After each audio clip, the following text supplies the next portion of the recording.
Hi everyone, this is the last lesson on changing the subject of a formula, and in this lesson we are going to use factorization to change the subject.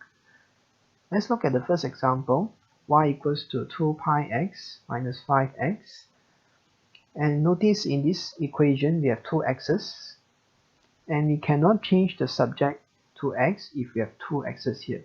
So what we need to do is, the first step, we factorize x, you will get x bracket 2 pi minus 5, and anything in front of bracket, it means multiply, so it is actually x times 2 pi minus 5, and all we need to do is to move this part to the other side and change it to divide.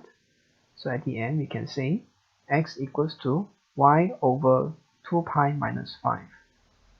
For the second example, we have a fraction, half px plus qx. Again, the first step, we factorize x. We can write half px as p over 2, they're the same. And for the second step, we can just bring this bracket to the other side, divide by this, but we will end up having something like this, which is rather complicated. It's not a good practice to have fraction in another fraction. So what we do here is we have to change this to a single fraction, which we have done in algebraic fraction, simplifying algebraic fraction. We change the denominator to 2 for q, and we simplify the fraction further, and now we have this one fraction, p plus 2q divided by 2, and if we want to bring this fraction to the other side, this is divide by 2 will be multiplied by 2, times p plus 2q will be divided by p plus 2q. So in other words, it will be flipped when it is moved to the other side. So the final answer is x equals to 2y, because it's multiplied by 2, over p plus 2q. For the third example, we have x on both the numerator and denominator, and we cannot factorize x in this form. So we need to move the denominator by multiplying x plus 5 with y, and we further expand the bracket, we'll get these terms, and we need to group the x terms together in order for us to factorize the x. So from this step, we have two methods to do it when we move the terms.